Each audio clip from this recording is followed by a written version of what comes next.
With my own hands, I transferred $1.4 million to my son 21 days later. My lawyer told me that if the police had knocked on my door right then, I'd be facing up to 20 years in federal prison. I thought I was helping my son buy his family's first home. No, I had just paid for a mansion registered under his mother-in-law's name. Worse, my own and only son had gotten me to sign a stack of documents enough to turn me into the mastermind of a large-scale financial fraud. Their plan was flawless. Once I was behind bars, the entire company worth nearly $50 million would fall into their hands. And if I didn't go to prison, they'd declare that I had dementia and petition the court to lock me away in a nursing home for the rest of my life. Either way, I'd be nothing but an old man, the whole world believed to be either a criminal or a madman. If they thought a 70-year-old man would meekly sign his name and wait to be buried alive, then they'd pick the wrong man. What happened next? Not one of them could have seen coming. My name is Arthur Whitmore. I'm 70 years old, and for 40 of those years I built Whitmore Steel and Fabrication out of a rented bay in Grand Trapery, Texas, with one welding rig and a bank loan I signed with a shaking hand. We cut and welded the steel that holds up buildings all over this state. By the time I turned it over to a management team, it was worth close to $50 million and employed almost 400 people. Good people. Welders, machinists, foremen who'd given me their whole working lives, and a pension fund I had promised every one of them. My wife, Evelyn, and I had exactly one child, a son, Grant, and we gave that boy everything. We paid for his college. We paid for his wedding to Chelsea, and last month I wired him $1.4 million, the down payment on a $2.8 million estate up in one of those manicured suburbs north of Dallas, where the lawns are all the same length and the gates all open onto the same circular drives. It was supposed to be their forever home, a place to raise the grandchildren Evelyn and I were still hoping for. That was the dream. Or so I thought. The night of the housewarming, the long driveway was packed with luxury cars. Caterers drifted through the crowd with silver trays. There was champagne and a string of soft lights along the eaves, and everything looked exactly like success is supposed to look. But something felt wrong the second Evelyn and I walked through those tall front doors. Grant and Chelsea were barely hosting. Instead, Chelsea's mother, Genevieve, was holding court in the marble foyer like she owned the place. Genevieve was a woman who carried herself like royalty, despite never having built a single thing in her life. She was directing the staff and pointing out the custom finishes, as if she'd paid for every brick. I told myself she was just an overbearing mother, enjoying her daughter's good fortune. I got a glass of sparkling water and stood near the kitchen, watching my son. Grant looked nervous. He kept adjusting his tie and avoiding my eyes. Every time I tried to walk over and ask how the move went, Chelsea would appear out of nowhere and pull him away to greet another guest. I felt like a stranger in a house my own money had paid for. That was when Evelyn grabbed my arm. Her grip was tight enough to hurt. Her face had gone the color of ash. My wife is the strongest, steadiest woman I have ever known.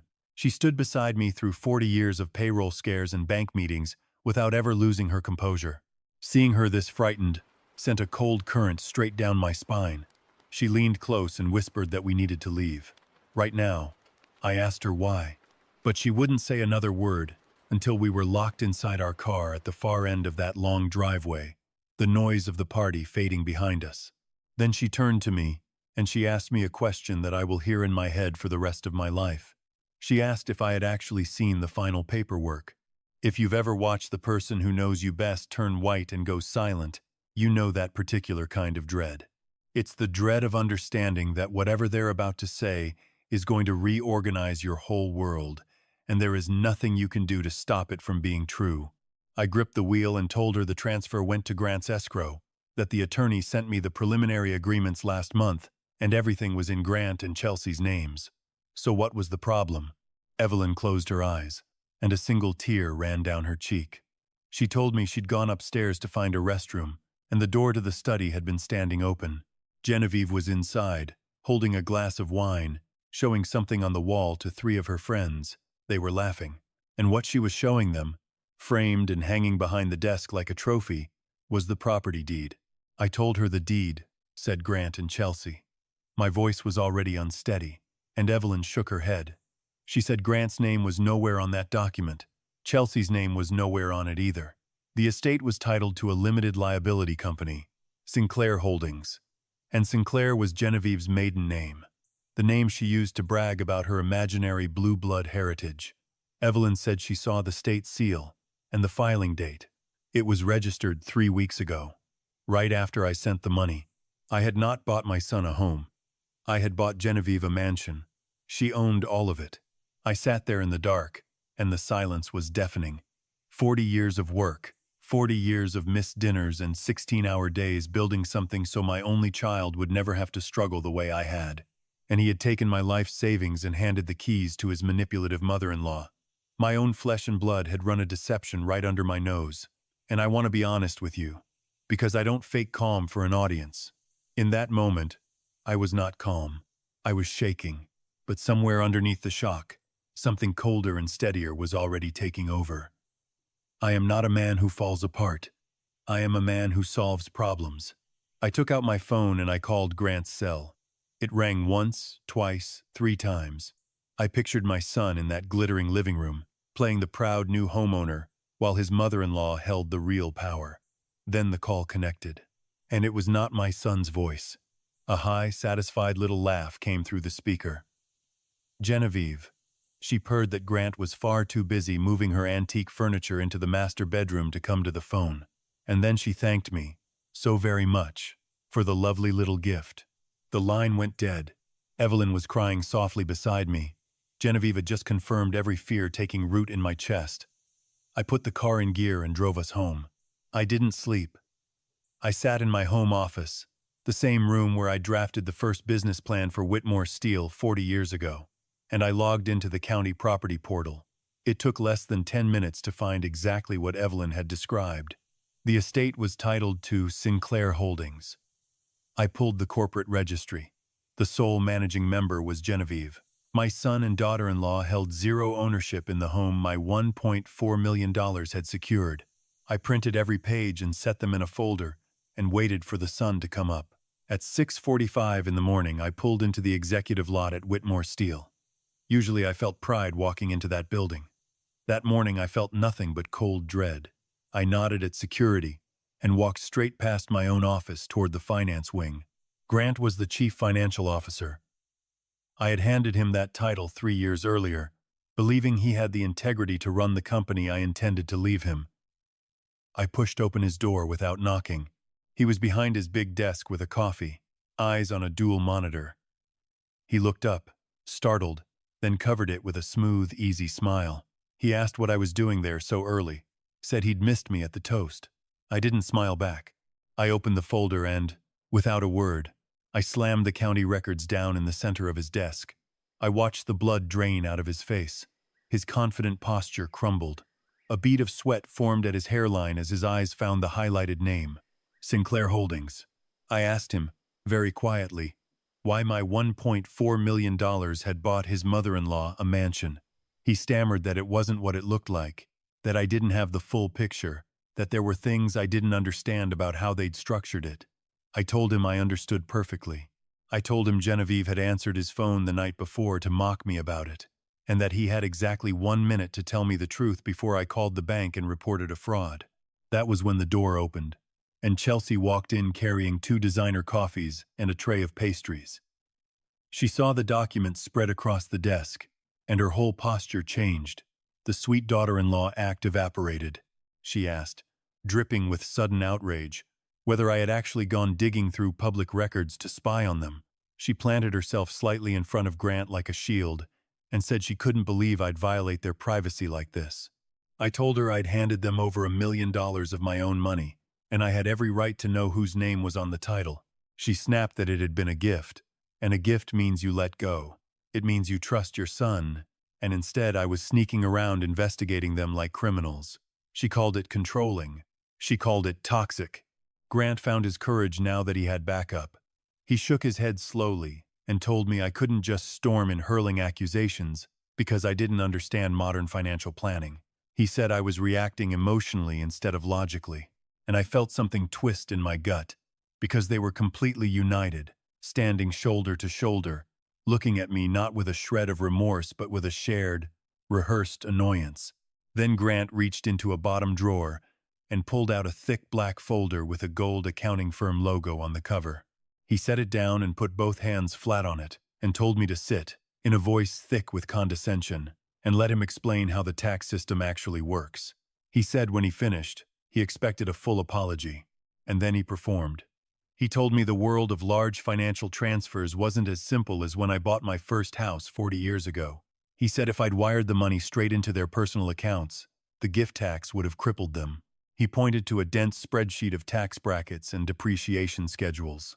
He said Genevieve had a brilliant accountant, a man who handled some of the wealthiest families in the state, and this man had advised routing my contribution through a temporary holding vehicle. Sinclair Holdings was just a shell, he said, a protective barrier. Genevieve was acting as a temporary trustee to shelter the asset. And according to the timeline right there in the documents, the LLC would dissolve in exactly 90 days, and on the 91st day the deed would transfer automatically into his and Chelsea's names. They were protecting my investment, he said, not stealing it. It was a masterful lie. The terminology was perfect. On the surface, the logic sounded responsible and professional, and if I'd been an ordinary man, I might have felt relieved. I might have praised him for his foresight. But I spent my entire adult life navigating corporate tax law to build Whitmore Steel, and I knew, instantly, that every word coming out of his mouth was a carefully crafted fabrication. You do not use a mother-in-law's personal LLC to shelter a primary residence from gift tax. It's legally absurd. It was a fairy tale dressed up in jargon. I kept my face perfectly blank. I let the silence hang, and that silence made Chelsea nervous. She stepped forward and switched tactics, her lip trembling, her eyes filling with perfectly timed tears. She asked how I could think so poorly of them, said her mother had worked herself to exhaustion meeting lawyers and accountants just to protect them, that she'd taken on the legal liability of the holding company as a sacrifice for the family. She said they'd wanted to surprise us when the title transferred, to show us they were responsible adults, and instead I'd assumed the worst. She said my lack of trust was deeply wounding, that no matter what Grant did, I always made him feel like a failure, and that I was trying to control their marriage with my money and tearing the family apart. Grant walked around and wrapped an arm around his crying wife and looked at me with profound disappointment and begged me not to ruin the family over a simple misunderstanding about tax structures. Just give it 90 days, he said. You'll see the deed transfer. You'll see everything I'm telling you is true. Just trust me. And I stood there in the middle of the empire I'd built from nothing, looking at the son I'd raised and the woman I'd welcomed into my family, and my gut was screaming that the tax story was too rehearsed, the tears too convenient, and that Genevieve's arrogant laugh on the phone the night before did not match the picture of a selfless, sacrificing mother. And I realized something that changed everything. If I fought them with logic and anger, I'd get nothing. They were prepared for a fight. They were not prepared for a surrender. So I gave them one. I let my shoulders slump. I pinched the bridge of my nose and let out a long, shaky sigh that sounded like defeat. I softened my face from cold fury into pure exhaustion, and I told them in a weak voice that I was sorry, that I was just getting old, that these modern financial structures confused me, that seeing Genevieve's name on that deed had frightened Evelyn and me, and we'd panicked. I said I should have trusted him. I apologized for storming in. The change in that room was instant. The tension drained out of Grant's shoulders. Chelsea wiped her eyes and gave me a small, forgiving smile, and they exchanged one quick, unmistakable look of victory. The old man had folded. Grant told me it was okay, that he knew I was just looking out for them, and that we should put it behind us. I thanked him softly and said I'd let him get back to work. I turned and walked toward the heavy glass door with the slow, shuffling steps of a beaten man. And as I pulled it open, the bright hallway lights turned that thick glass into a perfect dark mirror. In the reflection, I saw the whole area behind Grant's desk. He thought I was broken. He thought I'd stopped paying attention. And in that glass, I watched my son dive back into his chair, grab his mouse, and drag a digital folder straight into the trash bin. The name of the file was big enough to read: Whitmore_pension_transfers. The drive home was a blur. A bogus tax shelter for a mansion was one thing, ordinary greed. But touching the employee pension fund crossed a line so severe it made my stomach turn. I had hundreds of people who trusted me with their retirement. If Grant was moving their money, he wasn't just stealing from me. He was destroying the lives of people who'd spent their whole careers building my company. And Grant was arrogant, but he was cautious. He didn't have the nerve to run a crime like this alone. Someone was pushing him. I needed to see the dynamic inside that house when they thought nobody was watching. So I stopped at a shop downtown and bought an expensive crystal decanter, the perfect peace offering from a defeated father. And that afternoon, just after 2, I drove up to the estate. The gates were open. Landscapers were shaping the lawn. The front door was ajar, so I stepped quietly into the grand foyer, and I followed the sound of Genevieve's voice down the marble hall into the main living room. And what I saw made my blood run cold. My son, the chief financial officer of a $50 million company, was on his hands and knees on the floor, holding a measuring tape against the edge of a massive rug. And Genevieve stood over him with a teacup, looking down at him with pure contempt. She barked at him to move it 2 inches to the left, said she'd told him repeatedly she wanted it centered under the chandelier, asked if he was incapable of following a simple instruction. And my son fumbled with the heavy fabric, his hands shaking, and mumbled that he was sorry, and he'd fix it. She snapped her fingers at him twice, a sharp, degrading little sound, and told him to hurry because the designer was coming. I watched my boy shrink into himself. The confident executive who'd tried to lecture me that morning was gone. In his place was a terrified servant, bowing to a tyrant in his own supposed home. I stepped forward and let my shoes click on the marble. Grant leapt up, brushing dust off his slacks, his face flushing red. Genevieve turned, eyes narrowing at the decanter in my hands. Chelsea came in from the kitchen and stopped dead when she saw me. I forced a warm, apologetic smile and held up the gift and said I'd come to formally apologize, that I'd overstepped and wanted peace. Genevieve's lips curled into a smug little smile. She told me that was very mature, and to set it on the side table and not scratch the wood. I set it down and turned to Grant. He wouldn't look at me. And to test how deep the control went, I asked him casually a simple work question about our fourth quarter projections, something any executive could answer in his sleep. And before Grant could open his mouth, Chelsea stepped directly in front of him, blocking him from my view like a guard dog, and told me sharply that Grant wasn't working today, that my little steel company could wait until Monday. Grant just nodded at the wall and whispered that we could talk next week. The horror of it settled over me. My son had no control over his own life, his money, or his voice. They'd stripped him of everything and turned him into a tool.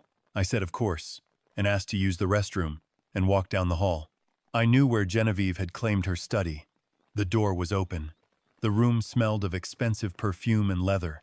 I moved to her big desk, scanning for anything loose, and as I stepped around the chair, my shoe caught the edge of an ornate metal wastebasket and tipped it over, spilling crumpled paper across the floor.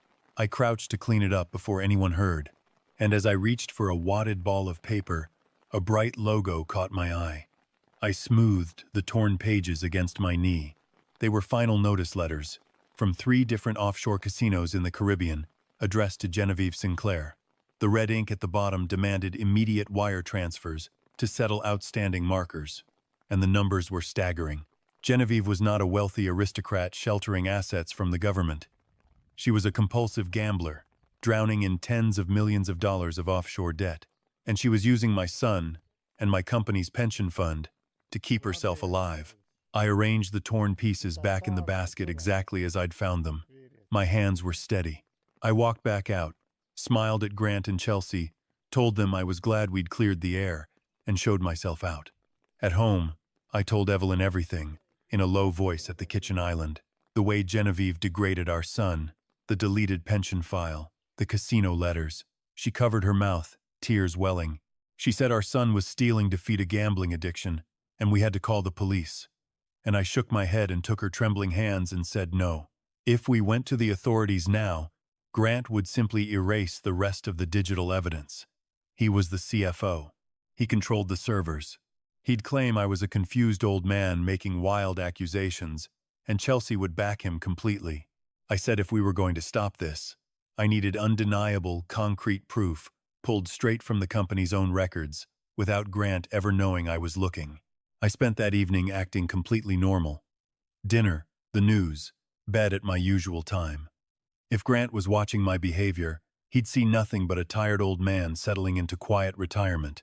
But I didn't sleep. I lay in the dark and listened to the hall clock and waited for the dead of night. At 2 in the morning I slipped out of bed, went down to my office, and locked the door. When I handed Grant the keys to the kingdom 3 years ago, he'd immediately changed all the administrative passwords, quietly locking me out of the daily operations. He wanted total control, and he believed his modern security was impenetrable. But Grant had forgotten one thing. I wasn't just the founder. I was the man who personally supervised the installation of the original network 20 years ago, before we ever had an IT department, and I had coded the legacy administrative backdoors myself. I opened a terminal and typed in old hidden credentials I hadn't used in 15 years. I held my breath. The screen flashed green. I was in. I bypassed the sanitized quarterly reports Grant showed the board and went straight into the master financial ledger. I began pulling vendor payout logs, scanning thousands of transactions, looking for anomalies. For an hour, everything looked infuriatingly normal. Fuel, steel, equipment leases, payroll. He'd buried his theft under mountains of routine expense. My eyes burned. And then I found it. A recurring monthly payment, authorized directly by the CFO, $32,000, filed under the vague heading of Strategic Advisory Services. The vendor was listed as GSC Advisory. I clicked the profile and pulled the billing address. It was an old apartment complex on the south side of the city, the exact address where Genevieve had lived before Chelsea married my son. GSC. Genevieve Sinclair Consulting. It was so brazen it made my blood boil. My son was funneling $32,000 a month of my company's money to his mother-in-law to feed her addiction. I reached to start a mass download of the records. My finger hovered over the trackpad, and I clicked, and the screen froze and flashed a blinding red. A high-priority security warning popped up in the center of the monitor. The text was absolutely clear. Administrative override detected. Alerting CFO immediately. The trap had sprung. Grant would know an unauthorized user was inside his network. He'd know someone was hunting him. I held down the power button until the screen went black. He would get that alert instantly, and given what he was hiding, panic would consume him. He would not wait for business hours. He would come here, to the source of the override, and I had to be ready. So I pulled a stack of old physical retirement folders from my drawer and scattered them across the desk, so the room would look like the messy workspace of an old man struggling with his finances. Then I went back to bed and watched the clock crawl toward dawn. At 6:15, tires ground into the driveway. A car door slammed, then heavy, frantic knocking. I told Evelyn to stay in bed, pulled on my robe, ruffled my hair to look freshly woken, and shuffled downstairs, making my footsteps sound heavy and slow. I opened the door. Grant stood on the porch in the pale dawn, completely unraveled, in yesterday's slacks and a wrinkled shirt, his eyes bloodshot and darting like he expected federal agents behind me. I asked him, thick with sleep and confusion, what in the world he was doing there, if someone was hurt. He pushed past me into the foyer and said there was a corporate emergency, that the servers had been breached at 2 in the morning, that a master override had been triggered from the legacy portals, and the IP had pinged back to this residence. Had someone broken into my home office? I watched him perform his terror as executive concern. He needed to know if I was the one pulling the strings, or some anonymous hacker was currently downloading his crimes. So I let my shoulders slump. I rubbed my temples like a man with a headache, and I told him, in a voice full of manufactured shame, that there were no hackers, that it was just me. He froze. The color drained from his face. He whispered, "What do you mean it was you?" I played the technologically hopeless senior to perfection. I told him I couldn't sleep, that I'd come down to review my retirement portfolios, but the new software he'd installed was impossible to navigate, and I couldn't find my shareholder dashboards. I said I'd tried my old passwords from the legacy days, hoping to get past the new security, and warning boxes kept popping up, and the screen flashed red and froze, so I got frustrated and unplugged the whole machine and went back to bed. I said I was so sorry I'd caused a commotion, that I was just trying to read my pension statements and I'd broken the entire system, and I felt like a fool. And I watched the relief wash over him. The terror dissolved, replaced instantly by that familiar, sickening arrogance. He exhaled dramatically and told me I couldn't just input deprecated codes into a modern network, that I'd triggered a level 5 security cascade, that he thought it was a foreign cyber attack, that I'd nearly given him a heart attack over a retirement statement. He put a heavy, patronizing hand on my shoulder and told me, slowly, like he was talking to a child, that I was getting too old for technology, that I needed to leave the systems to him and his team, that if I ever wanted my pension files I should call his assistant for a printout, and never try to log in myself again. I nodded meekly at the floor and told him he was right. He patted my shoulder, told me to get some rest and let the younger generation handle the details, and walked out. I watched his car vanish around the corner, and then my posture straightened. The trembling in my hands stopped completely. I picked up a second phone, a burner, and dialed a secure number. When the man answered, I said, "Elliot," in a voice stripped of all warmth, "I need you to quietly tear my son's life apart." Elliot Frost was not a man who asked questions. He was a forensic auditor who worked in the shadows, a ghost who could trace a single stolen dollar through a maze of shell companies and offshore accounts. When I hung up, I felt the first real calm I'd had in days. The hunt had begun. The chance came that Friday. Evelyn had invited Grant, Chelsea, and Genevieve for a family dinner, a long tradition. But that night it felt like the staging ground for a war. Evelyn spent the afternoon on her roast, completely unaware of the digital excavation Elliot was performing on our son. I hadn't told her about the ledger or the call to Elliot. I needed her reactions to be genuine, because if Grant sensed for 1 second that we were plotting, he'd panic and burn the evidence. They arrived at 7. Grant walked in with a bottle of expensive wine and a relaxed smile, the panic from the server alert gone from his face. He believed he'd neutralized the threat. He believed his father was just a doddering old man who'd fumbled into the wrong file. Chelsea followed with flowers, playing the devoted daughter-in-law. And then came Genevieve, sweeping in like a monarch inspecting a peasant village, draped in silk and diamonds I now knew were financed by the stolen retirement of my workers. She complained the air conditioning was too aggressive for her delicate constitution. At dinner, Genevieve picked at Evelyn's roast like it was a specimen and called it wonderfully rustic, said it reminded her of the simple meals her grandmother made during the rationing years, called it quaint, said Evelyn should give the recipe to her personal chef so he could make heavy filling dishes for the landscaping crew. Evelyn's face flushed with hurt, and I sat at the head of the table cutting my meat slowly, and I looked at Genevieve and smiled and said we were just simple people, that we stuck to the classics, that I was glad we could all be together as a family. If you've ever had to sit still and swallow an insult to someone you love because the timing wasn't right yet, you know how much that costs. Every muscle in your body wants to stand up, and you don't. You wait, because you understand that the person insulting you has no idea what's coming. Grant leaned back, thoroughly enjoying his imagined superiority, and told me everything was running perfectly, that I didn't have a single thing to worry about anymore, that I should just sit back and let him handle the heavy lifting. And right at that moment, the burner phone in my pocket buzzed.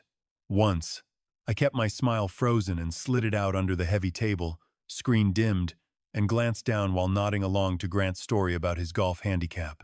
It was Elliot, and the excavation was striking gold. The first message was clinical. Sinclair Holdings is a hollow Delaware shell. 0 real operations. Pure pass-through for inbound wires. I took a bite and glanced down again. A second message. I've breached the GSC advisory ledger. It's completely fraudulent. No employees, no services. The $32,000 a month from Whitmore Steel routes through a processor straight into an account at Cayman Meridian Bank. I looked across at Genevieve, dabbing her mouth, complaining the lighting was unflattering, and my phone buzzed a third time. The money doesn't stay in Cayman. Within 24 hours it wires out to 3 places: Blue Marlin Casino Group, Paradise Reef Betting, and a private debt firm in Valletta, Malta. She's moving it faster than she can steal it. The debt is astronomical. Then a longer buzz. Arthur, step outside. You need to hear this in person. They aren't just stealing the company's cash flow. I set the phone away, cleared my throat, said the roast was a bit rich and I needed some air, and stepped out through the kitchen into the night. I walked across the lawn and through the back gate to a dark, empty lot behind our neighborhood, and Elliot Frost's sedan was waiting in the deepest shadows. I got in. The interior glowed blue from his laptop. He didn't say hello. He traded only in facts. He told me to brace myself. He said the casinos had cut Genevieve off 6 months ago, and she'd turned to an international syndicate of loan sharks, that she now owed them over $2.3 million, that they demanded weekly payments, and the interest was compounding at a brutal rate. She was drowning, he said, and she'd dragged my son into the deep water with her. $32,000 a month wasn't nearly enough to cover the weekly tribute, so Grant had needed a massive pool of untraceable money, and he'd crossed the ultimate line. He was actively draining the Whitmore Steel Employee Pension Fund. He'd already siphoned over $4.5 million from the principal, routing it through Genevieve's shell to Malta. He was burning the futures of my workers to pay for her gambling debts. My son was a monster. But Elliot wasn't finished. He said there was a reason Grant felt safe taking such an insane risk. Grant was a coward. He knew touching a federal pension fund would draw the authorities, so he needed a guarantee he'd walk away clean. He needed a fall guy, and he'd built one. Elliot dropped a stack of printed documents in my lap. He said Grant had used my digital signature to forge binding legal declarations, naming me as the sole guarantor of Genevieve's syndicate debts, and forged executive orders authorizing the phantom subsidiaries that drained the pension. Every wire, every illegal loan, every stolen dollar had my name at the top of the chain. If federal investigators came, or the loan sharks came to collect, every trail led straight to my home office. Grant had structured the whole thing, so he looked like an innocent subordinate following the erratic orders of his aging father. If it went bust, I was the one going to prison. I asked how long before the annual audit. Elliot said the external auditors arrived in 3 weeks, and the second they looked at the pension reserves, the deficit would be obvious, and the whole scheme would unravel. And then he pulled out one final document in a plastic sleeve and held it out. He said Grant knew about the audit, and Grant did not plan to let the audit happen and then take the fall. He planned to spring his trap first. I took the sleeve, and my blood turned to ice. It was a drafted petition for emergency medical conservatorship. Elliot said he'd intercepted emails between Grant, Chelsea, and a private judge who could be bought. They planned to file it in a closed session next week, to testify under oath that my behavior had become erratic and dangerous, that I was suffering from severe dementia and destroying the company. Once the judge signed, I would lose all legal authority. They'd lock me in a secure memory care facility, isolate me from Evelyn and any lawyer or bank, and while I was silenced, Grant would blame the missing pension on my decline and walk away with everything. They were going to bury me alive. I sat in that dark car and looked at the petition that would have erased my entire existence. And whatever fragments of paternal love had survived the last week finally went cold and hard. I handed the sleeve back. I did not shed a tear. The time for sorrow was over. I told Elliot to secure the evidence and build a fortress around my personal assets, and I walked back through the wet grass toward my home. The next morning I began the performance of my life. If they needed me to be a senile old man to win their court petition, I was going to give them a masterpiece.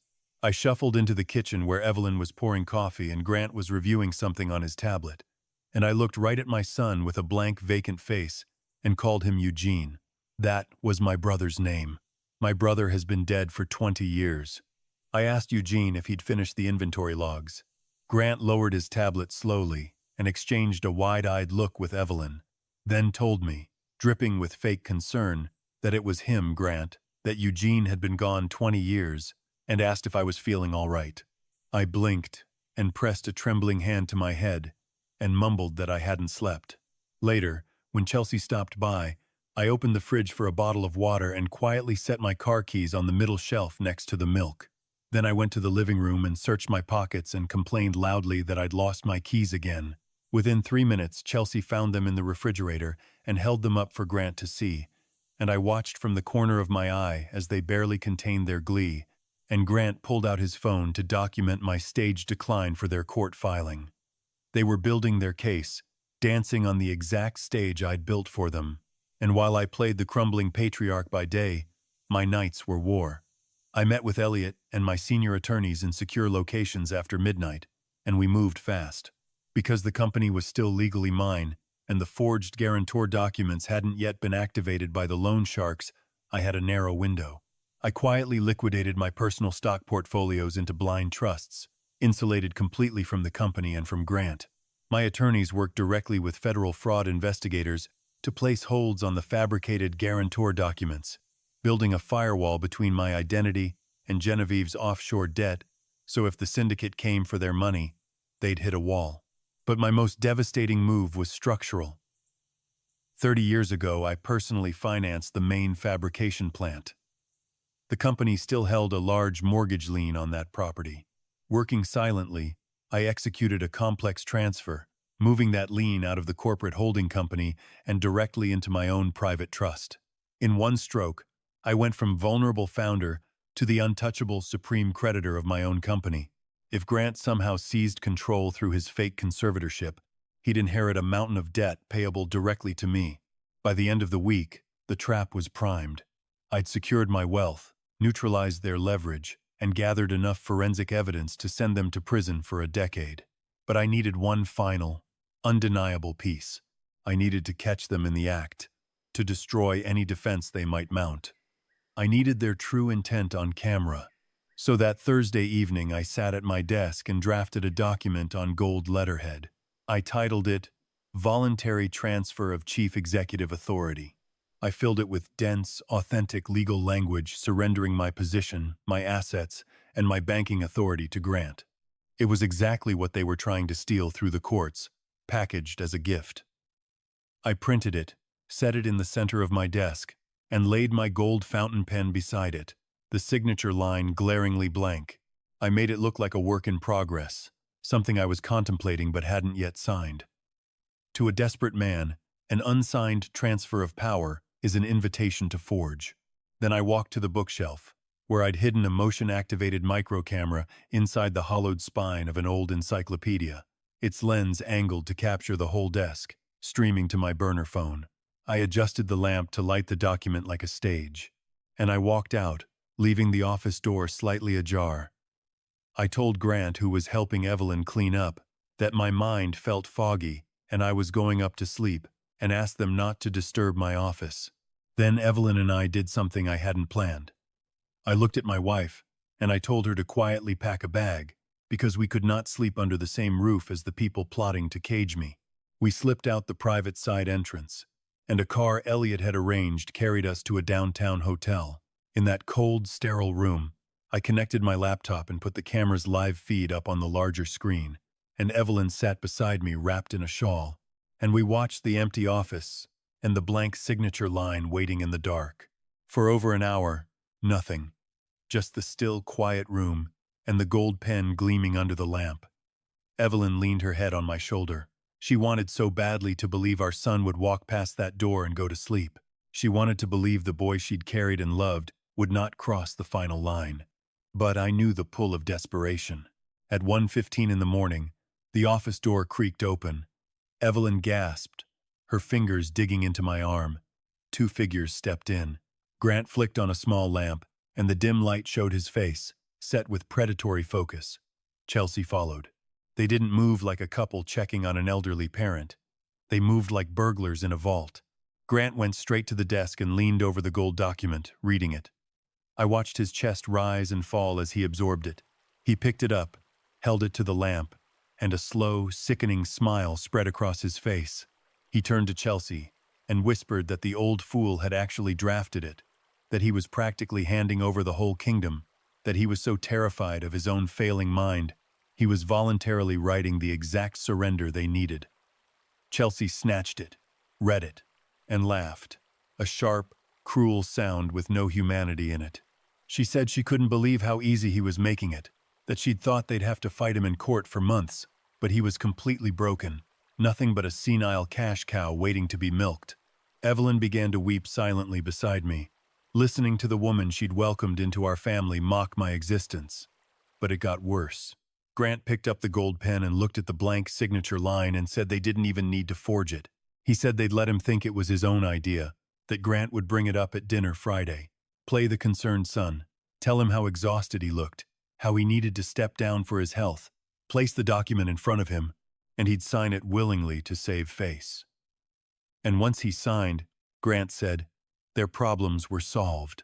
They'd secure the rest of the pension money, satisfy the syndicate, finalize the conservatorship Monday, and have him locked in a psychiatric facility in another state by the end of the month. Somewhere isolated, secure, with all outside communication controlled. He'd never speak to a lawyer or a bank again. Genevieve would be safe, their debts erased, and they'd finally have the total control they deserved. Evelyn broke down into heavy, silent sobs. I wrapped my arm around her and held her hand and kept my eyes on the screen, watching the two rats scurry happily through the maze I'd built. And whatever love had blinded me was gone now, replaced with a cold, frozen resolve. Let them have their Friday dinner, I whispered. It'll be their last. Friday came with the first hard cold front of the season pushing down from the plains, the kind that turns a Texas November mean.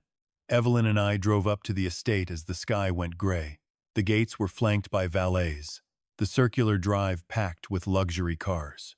Genevieve hadn't planned a quiet family dinner to execute her coup. She'd invited an audience, a crowd of wealthy, superficial acquaintances, to witness her magnificent new life, funded entirely by my workers' stolen retirement. I parked near the fountain and squeezed Evelyn's hand. We had spent 48 hours grieving the son we thought we knew. Tonight, we were walking into a cage of predators, ready to lock the door behind us. A hired butler let us in. The living room had been transformed into a lavish cocktail reception. A string quartet in the corner drowned out by Genevieve's shrill laughter as she held court, draped in silk and emeralds, telling fabricated stories about her real estate acumen. Grant stood behind her, pale, sweating, clutching a thick black leather folder to his chest, knuckles white. He looked like a cornered animal waiting to strike. When he saw us, he stiffened. Chelsea rushed over, all insincere warmth, and kissed Evelyn's cheek, and said loudly enough for the nearby guests to hear that they were so thrilled we could make it, especially given how hard it was for me to get out these days with my energy levels so unpredictable lately. I leaned heavily on a walking cane I'd bought just for this performance. I let my hand shake as I patted her arm, widened my eyes into vacant confusion, and rasped that I was just glad I remembered the way, that my mind had been playing tricks all week, that I kept misplacing my glasses. Grant exhaled and relaxed, watching my pathetic display validate everything he believed. He guided me to a velvet armchair with the careful condescension you'd use for a brittle antique, and he set the black folder on the side table beside me, his fingers lingering on it. I knew exactly what was inside, the forged transfer of power, waiting for my blind signature. He tapped it and told me to rest, that we'd move to the dining room shortly, that he had important family business to discuss after the main course, something to make my life easier. I nodded blankly and watched the evening curdle into a display of arrogance. Genevieve paraded her friends through the estate, bragging about the imported marble she'd personally chosen. Evelyn tried to stand quietly at the edge of the room, but Genevieve wouldn't allow her to simply exist. She snapped her fingers for a caterer who didn't hear her over the music, and then turned her gaze on my wife and called out, cutting across the room, that since Catherine was just standing there doing nothing, she should be a dear and pass the appetizers, because the hired help was incompetent and Evelyn was so naturally accustomed to serving people in that quaint little kitchen of hers. The guests paused to watch how my wife would react to being ordered around like a servant. Evelyn flushed deep red, but she kept her dignity. She picked up the silver tray and walked silently among the guests. And Chelsea watched with a smirk and whispered something to the woman beside her. I gripped the arms of that chair. The rage was pressing against my ribs, but the timing wasn't right. I had to wait for the main event. Eventually, the quartet stopped and Genevieve announced dinner, and we all moved into the formal dining room under a dripping crystal chandelier. Grant sat across from me, the black folder now beside his plate. He couldn't stop touching it. As the first course came, I kept up the act, rattling my silverware, spilling a few drops of water on the white tablecloth, and Grant watched my trembling hands with barely hidden glee, mentally counting down to the moment he could slide that pen into my fingers. And then Genevieve, emboldened by her audience and her sense of total victory, decided to escalate. She leaned over her plate and pointed her wine glass at Evelyn and declared, loud enough for the whole silent table, that Catherine had managed not to drop a single appetizer, that she really did make an exceptional little maid, and that perhaps she'd keep her on permanently once Arthur was finally locked away. I stopped chewing. I set my fork down on the table, slow and deliberate, and I stopped trembling. I lifted my chin and looked directly into Genevieve's arrogant eyes with absolute clarity, and the entire room went dead quiet. I did not raise my voice. When you've spent 4 decades building a company from nothing, negotiating in rooms full of men who wanted to break you, you learn how to command silence without shouting. I let the quiet stretch until the discomfort became a physical weight on the room. And then I said, in a voice that shattered the frail, senile mask I'd worn all evening, that my wife was the foundation of everything they saw around them, that she had built a life of substance and loyalty, while Genevieve spent her existence accumulating dangerous debts and empty vanity. I told her never to speak to my wife that way again. I told her she was not a queen holding court in a palace. She was a guest at a table, and she would show respect to the woman who actually understood what hard work meant. The words hung there, sharp and undeniable. Evelyn straightened at the edge of the room and looked at me with surprise and profound relief. Genevieve's jaw dropped. She looked around at her curated audience and saw their eyes wide with scandalized fascination. The illusion of her dominance shattered in an instant by the man she considered a disposable relic, and her shock boiled into fury. She stood so fast her chair tipped backward and crashed onto the rug, and she shrieked at me, her elegance gone, her voice a grating screech, demanding how dare I, and she grabbed her crystal wine glass and hurled it onto the hardwood floor, where it shattered and sprayed red wine across the baseboards like blood. Guests gasped and shrank back. Chelsea rushed to her mother's side, glaring at me as if I'd struck her, and Genevieve pointed a diamond-crusted finger at my face and screamed at Grant to do something, to handle his disrespectful father, or she'd have security throw me into the street. Grant was already on his feet, his face dark red, the panic he'd hidden all night fully exposed. His plan was unraveling in front of the very people he wanted to impress. He marched around the table and stopped inches from my chair, towering over me, and hissed that I was embarrassing everyone, that I was having a mental episode, that I was confused and making a scene, and that I needed to apologize to Genevieve this instant, or he swore he'd put me in a permanent home tomorrow morning. He was playing his final card, weaponizing the conservatorship, using the threat of a locked ward to force my surrender. He truly believed the mere mention of it would break me, that I'd crumble into tears and beg for his mercy. The whole room had gone silent. The quartet had long stopped. The caterers froze in the doorways, holding their trays like statues. Every wealthy guest held their breath, eyes darting between my son's furious face and my own steady stare. They were watching an execution, and no one dared speak. And Evelyn stood tall at the edge of the room, radiating a quiet, invincible strength that gave me everything I needed. Mistaking my stillness for surrender, Grant grabbed the black folder off the table, ripped it open, and pulled out the gold document. He snatched the fountain pen and slammed the paper down in front of me, crumpling it against my chest, and pressed the cold metal pen into my hand, his grip tight. He leaned down until his face was inches from mine, and he said, slowly, emphasizing every word, convinced he'd backed me into a corner I could never escape, "Sign this and apologize. Now." I did not flinch. I looked down at the pen in my hand, and I picked it up, and I gripped both ends, and I bent the gold barrel until it snapped in half with a loud crack. Black ink burst across the desk and bled into the forged paper. I let the jagged pieces clatter onto the ruined document, and I looked dead into my son's terrified eyes. "You're fired," I said. The 3 words cut through the freezing air. Grant froze completely. The sneer dissolved into pure confusion. He blinked and stepped back as if I'd struck him, and opened his mouth to launch into another tirade about my mental state. "But I didn't give him the chance." I turned my head toward the arched doorway to the foyer, and I gave a single, deliberate nod. The doors swung open. Elliot Frost walked in, his face an emotionless mask, and he was not alone.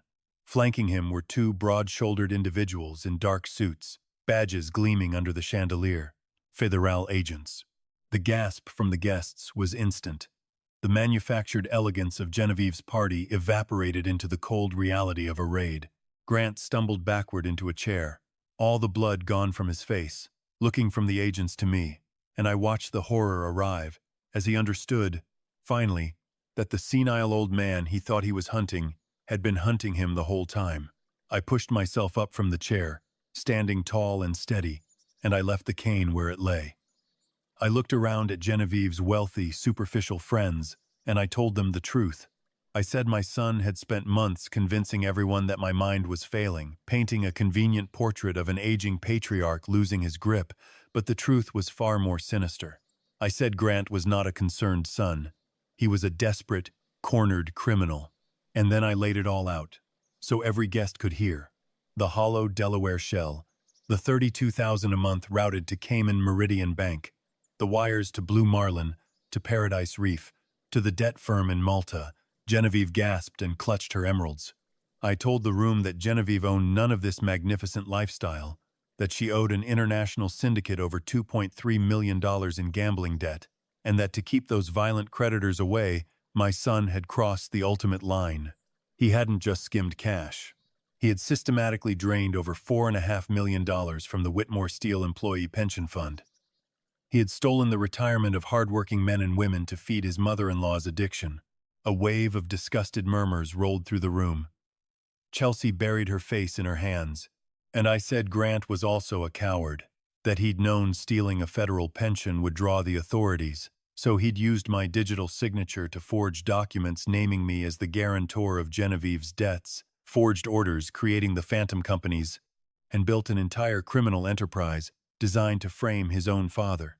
And when he realized the annual audit was 3 weeks away, he drafted an emergency conservatorship petition, planning to have me declared demented and locked in an isolated facility, silenced forever, so he could take total control and blame the missing money on my decline. Grant fell to his knees on the rug, weeping.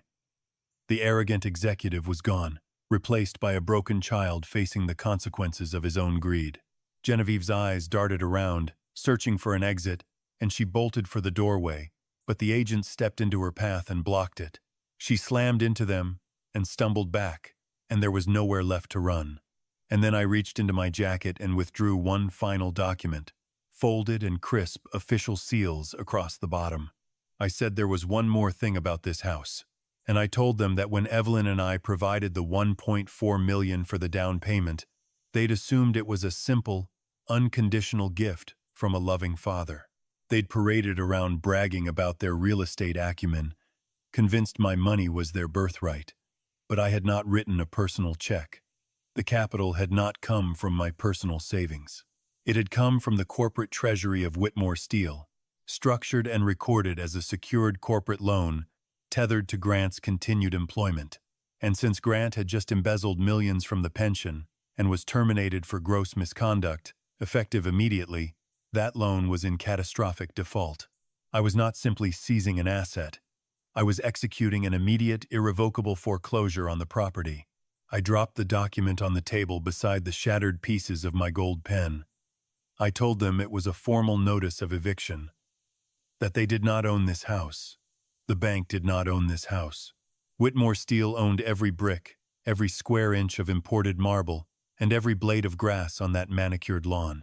And they had 24 hours to pack what they could carry and vacate, or I'd have security drag them out. Chelsea let out a piercing shriek and spun on Grant, fists clenched, screaming that he'd promised they were safe, that he'd sworn his father was too stupid to figure out the transfers, that he'd told her the money was untraceable, that he'd ruined everything. And before Grant could form an excuse, she slapped him across the face, the sound echoing like a gunshot. She stood over him and spat that she was filing for divorce the second she left, that she was not going to prison because he was incompetent, that he was on his own, and she turned and marched out, shoving past the stunned guests, and did not look back. The agents closed the circle around Genevieve. She shrank against the wall, her aristocratic mask replaced by raw panic, clutching her necklace, stammering that they couldn't do this to her, that she was a respected member of the community, that she served on charity boards, that she had powerful lawyers. The lead agent pulled out a pair of steel handcuffs, and they clinked shut around her wrists, as he told her she was under arrest for wire fraud, money laundering, and conspiracy to defraud a federal pension fund. She screamed and thrashed and begged her wealthy friends for help, and they simply stared at her in horrified silence. No one stepped forward to defend a woman exposed as a criminal. The agents walked her out, her shrill cries fading down the hall until the front door closed and severed her from the life she'd stolen. Grant knelt on the floor amid the wreckage of everything. His wife, his home, his career, his freedom, gone in a matter of minutes. He looked up at me with red, swollen eyes and crawled forward and grabbed the hem of my trousers, begging me to stop this, saying I couldn't leave him with nothing, couldn't let them send him to prison, that he'd confess to everything, that he'd do anything. Just please forgive him. I looked down at the weeping man at my feet, and I felt nothing. The son I had loved and protected for 40 years was already gone, replaced long ago by this soulless creature. I pulled my trousers free from his grasp. I did not offer a single word of comfort. I turned away from him, walked to Evelyn, placed my hand on her arm, and gave her a soft, reassuring smile. And we walked out together, our footsteps echoing through that cavernous mansion. I did not look back. I stepped over the shattered glass of Genevieve's ruined wine, and we walked into the cold night air. By Monday, the fallout was spectacular. A federal raid on a mansion full of the city's elite was too big to keep quiet. The headlines were brutal, detailing the collapse of a prominent executive, the forged documents, the offshore wires, the theft of employee retirement funds. Grant's carefully built reputation was obliterated overnight. The business community that had accepted his lavish dinners turned their backs. Partners canceled contracts. Old friends stopped answering his calls. His country club quietly revoked his membership. Genevieve was denied bail entirely, remanded to a cold cell to await a trial that would consume the rest of her years. Chelsea, true to her nature, wasted no time. By Wednesday, her lawyers had filed for divorce and petitioned for whatever untainted assets remained, publicly disavowing any knowledge of her husband's crimes or her mother's debts. They'd built a marriage on shared greed, and the moment the money evaporated, their loyalty vanished with it. But my focus was on the innocent people caught in the middle. I went back to the plant that Thursday, and the air was thick with fear. My employees had seen the news. They knew their pension had been raided, and they looked at me with terrified eyes, wondering if decades of their work had vanished. I called an emergency meeting in the main bay and stood before 400 anxious faces on a wooden pallet. I didn't offer them corporate platitudes. I told them the truth, that my son had embezzled over $4.5 million from their retirement. A collective gasp, then a heavy, despairing silence, and then I told them the rest. I told them I'd liquidated my personal portfolios and moved the plant's mortgage into my own trust. I told them their futures were not tied to my son's crimes, and I announced that I was using my own secured wealth to refund every single dollar drained from their accounts, that the money was already wired, the accounts already restored, their retirement safe, and that I'd personally match their next quarterly contributions as an apology for the stress my family had brought to their door.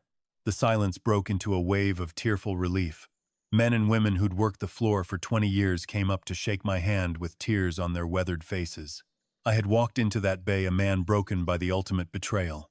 I walked out surrounded by the loyalty of my true family, the people who actually understood hard work and respect. Evelyn and I had no desire to return to any sprawling estate. We sold the big house and bought a small, single-story place on the quiet edge of the city, with a wraparound porch and a garden for Evelyn, and a kind of peace we hadn't felt in years. We settled into a quiet routine, slowly healing. And then, on a Tuesday night in late November, the peace was shattered. A vicious cold front had turned the evening's rain to ice. The wind howled through the bare oaks, and freezing sleet battered the windows. Evelyn and I had gone to bed early, and exactly at midnight the doorbell rang, sharp and jarring through the silent house. I sat up, my heart hammering.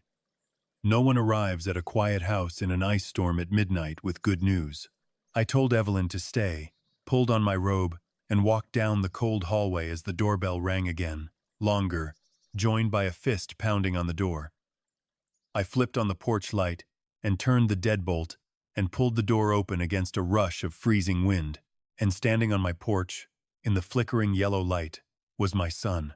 Grant was unrecognizable, soaked to the bone, his ruined suit plastered to his shivering frame, streaked with mud, no coat. Sleet dripping from his matted hair into hollow, bloodshot eyes.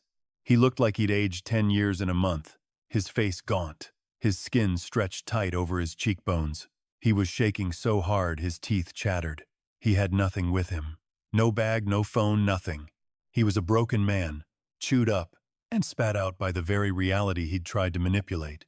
I stood in the doorway, blocking the entrance, my face an unreadable mask. I did not step aside. I did not offer a towel or a cup of coffee. I just looked down at him, and he looked up, his eyes brimming with terror and desperation, and he opened his mouth, but only a ragged sob came out. He fell to his knees on the wet concrete, the sleet beating down on his hunched shoulders, and reached out with trembling, blue-tinged fingers toward the hem of my robe, too terrified to actually touch me. "Dad," he wept, his voice a hoarse, broken whisper barely audible over the wind. "Please. You have to help me. I have nowhere to go. I've walked for miles in the freezing rain. I have nothing left." I remained still, a silent sentinel guarding the hard-won peace of my new life. I waited, because I knew the true nature of his character would reveal itself, even now, and it did. He wiped his filthy face and pleaded that it wasn't his fault, that it was all Chelsea and Genevieve, that they'd brainwashed him, manipulated him, that Genevieve was drowning in debt, and Chelsea threatened to leave him, that they'd pushed him into a corner and made him forge the documents and take the pension money. He said he never wanted to hurt me, that he was just trying to save his marriage, that they'd poisoned his mind and convinced him I was losing my memory, and that the conservatorship was the only way to save the company. It was their plan from the beginning, he said. Even now, kneeling in the ice like a stray animal, he could not accept responsibility for his own breathtaking greed. He was still the same man who'd planned to lock his own father in a psychiatric ward. He looked up again, begging for the paternal weakness he'd exploited for so long. He said Chelsea's lawyers had frozen his accounts, that the prosecutors had seized everything, that his friends wouldn't answer, that he was sleeping on the street, freezing and starving. He said I was his only son, his own flesh and blood, that I couldn't leave him to die in the storm. He said he wasn't asking to come inside, wasn't asking for a bed or a hot meal. He just needed a dry place to lie down. "Please," he begged, on his hands and knees, "just let me sleep in the garage, on the cold concrete, just for tonight, so I don't freeze. I'll be gone before sunrise. You'll never even know I was there. Please, just one second chance." I looked down at my weeping son, the ultimate test of my resolve. The sleet washed over him, flattening his ruined hair. The wind rattled the porch light, but the cold inside my chest was deeper than any storm. This was the boy I had carried on my shoulders, the young man I'd handed every advantage. But the creature shivering before me now held no resemblance to a son. He was a predator, stripped of its fangs, begging for shelter from the storm he had built himself. I leaned forward slightly, so my voice would carry over the wind. I did not yell. I spoke with a quiet, absolute finality, the way a judge delivers a sentence. I told him I had given him an empire, a legacy of honor, a life of privilege, and an open door to everything I'd built with my bare hands. And in return, he had tried to put me in a cage. He had conspired to lock me in the dark and erase my existence, just to feed his endless greed. He let out a wretched wail and dropped his head toward my feet, scraping at the concrete, begging, and I cut him off, with absolute, unyielding finality. I told him he was not my son anymore, that he was simply a consequence of his own greed, and consequences must be faced alone. I stepped back into the warmth of my entryway. He lunged forward, his hands slapping the threshold, but I was already moving. I gripped the door. I looked at him one last time, watching the horror arrive on his freezing face, and I pulled the heavy door shut. The wood clicked into the frame, silencing his muffled cries, and I turned the deadbolt, that solid metallic thud locking him out of my life forever. I stood in the quiet hall a long moment, listening to the rain against the glass, and I understood something. The son I had mourned did not die that night. He had died years ago, slowly replaced by a stranger consumed by his own vanity. I had finally accepted that truth. My breathing was slow and even. The crushing weight was gone. I adjusted my robe and turned away from the door and walked into the living room, where a fire glowed warm and amber, and Evelyn sat in her armchair with a blanket across her lap. She looked up, searching my face for any sign of regret, and I simply smiled. I sat beside her and took her warm hand, and we sat in the golden glow of the hearth, listening to the storm rage harmlessly outside our walls. We were finally safe. So here's what this whole thing taught me, and it's the reason I finally told it. Blood makes you related, but loyalty and respect are what actually make you family. As a parent, every instinct tells you to protect your child at all costs, to hand them the world on a silver platter. But blind generosity poured into an entitled heart doesn't build gratitude. It breeds monsters. Never let your love blind you to how someone treats you. And never let anyone, not even your own flesh and blood, turn you into collateral damage in their games. Here's the one thing I'd ask you to actually do this week. If you're handing your money or your trust to someone, put your own eyes on the paperwork. Read the deed. Read the name on the account. Not from suspicion, but because knowing the truth about your own life is the only thing that keeps it yours. And here's the question I want you to sit with. Is there someone whose respect you've been buying, mistaking the silence for love? And what would you find if you finally stopped paying? I really want to hear from you on this one. Comment a 1 if you think I did the right thing, closing that door on my own son in the storm. Comment a 2 if you'd have let him sleep in the garage, just for the night. Comment a 3 if you honestly don't know what you'd have done, because until it's your own child kneeling on your porch, none of us truly knows. And tell me where you're watching from, and what time it is where you are, because it amazes me where these stories travel. And if you've ever had to cut off a family member to protect your own peace, tell me your story below. Somebody scrolling past needs to know they're not alone in it. If this meant something to you, the kindest thing you can do is subscribe and stay a while, because I have more of these, and this little corner only keeps going because folks like you decide to stick around. Thank you truly for spending this time with me tonight, and I hope you and the people who actually love you always find your way back to peace. This is a fictional story inspired by real emotional experiences, fully rewritten and reimagined in Dallas, Texas to create original content. Any resemblance to real people or events is coincidental.